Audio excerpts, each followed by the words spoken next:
has its bonds, and every couple of years ago there's a new form of social media that takes the internet by storm. Whether it be Snapchat, SoundCloud, or Musical.ly, all of these apps strive to deliver the standards of a social media platform in a new and innovative way. While most of these apps have had their time in the spotlight and have came and went with how fast the internet is these days, one of these platforms in particular stood out for being very intriguing. TikTok, a spin-off platform of the long-dead Musical.ly, was released in 2018, and it's heavily inspired by the short-term content methods of apps like Vine. The basic premise is that people can create short clips of themselves lip-syncing to songs and sound bites and share them with the world. With such a simple concept and the immense amount of people who think they're good at acting, this application gained immense attention very quickly. And with this attention comes a new wave of trolls desperately leaping on the cool new way to bully children. But eventually, after all the people who were targeted either stopped caring or killed themselves, TikTok has become what it is now today. It's now filled with self-repetitive in-jokes and 11-year-olds with their Android cameras Fortnite dancing in their bedrooms. As a famous TikToker with over 11,000 followers,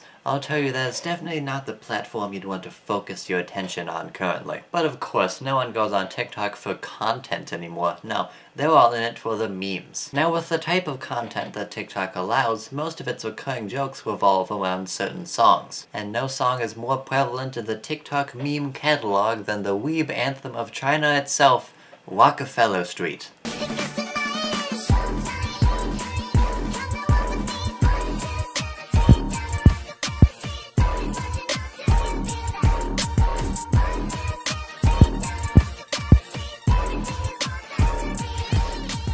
Rockefeller Street is a single released on January 24th, 2011 by Jaani for the 2011 Eurovision Song Contest. I don't know why, but Eurovision has a weird habit of making memes. I mean, anything you gotta do to win, I guess. Well, unfortunately, this tactic didn't seem to work in their favor, as the song only made it in 24th place in the competition's finals. And after that, the song faded into obscurity once again. Until some guy in China posted a video of themselves dancing to it on 4chan, and it became a viral sensation once again. And now at its last stage of evolution, it's being immortalized in TikTok cringe compilations for years to come. You know, I'm actually pretty excited to review this. I've always liked the song, and it'll be fun to get a good in-depth look at it. Since I'm an active member of both the TikTok and hentai communities, I obviously hear this song a lot on a day-to-day basis. It'll be interesting to figure out the deeper meanings and hidden roots on what this song is, but we're getting ahead of ourselves. Let's just give this a listen. Daylight is fading away, and night silhouettes in the sky. There's a flashing in towers. It's Manhattan's magical time. Bronze, why the hell did you slow down the song that much? That ain't the Rockefeller Street that I know and love. Bring back the original. Well, for your information, you silly little piece of human garbage, that is the original version. What? Yeah, I was surprised too.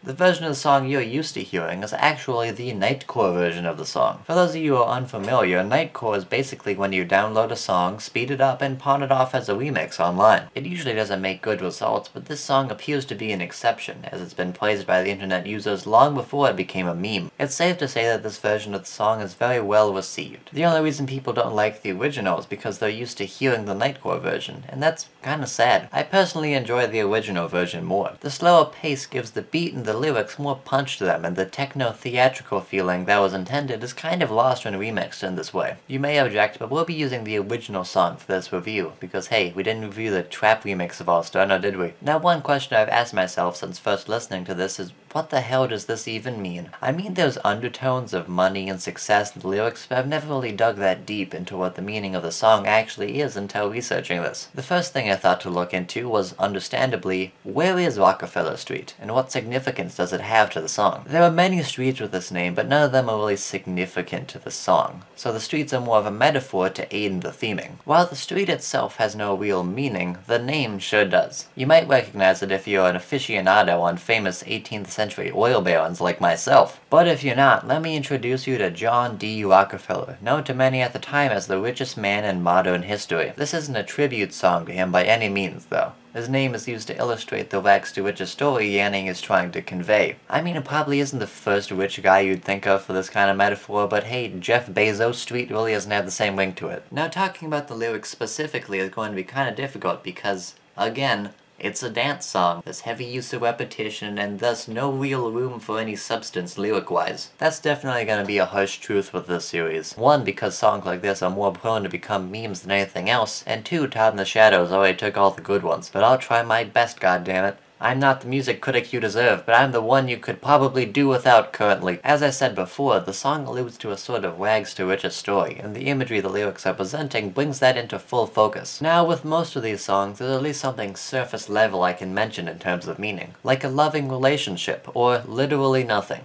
But this song is so riddled with metaphors that I can't even find anything specific to give the song meaning besides that rags to riches story. Not even the prophet of lyrical analysis genius can give me any reasonable explanation. Like this guy genuinely thinks this line is referencing Spider-Man. I mean, I like Spider-Verse as much as the next guy, but I'm not seeing Webboy everywhere like Rosie4423 is. There obviously isn't any good outside resources to help me with this, so I'll use my own judgment with this one. Take all this with a grain of salt, because I am in no way an expert at understanding words, especially when those words are like, seriously, what am I supposed to do with this? The basic meaning is that the song is trying to convey the surreality and excitement that comes from first being famous, and the resentment she has for the industry being fabricated. She thinks she's the only real person in a sea of fake celebrities, and she's the only one who knows how to have a good time with being famous. Famous might be a stretch, but that's pretty much all I can gather from the lyrics. Eurovision songs are never too keen on giving the audience something to think about, and I mean they don't have much room to work with when these are the rules you gotta follow, but they still got some wiggle room. At least do something with it. Just give us a deeper metaphor than comparing a thing to a different thing, please. If you're gonna try to write a song that buries its symbolism like this, at least be creative with it. Overall, I feel like once I started looking deeper into what the song actually stood for,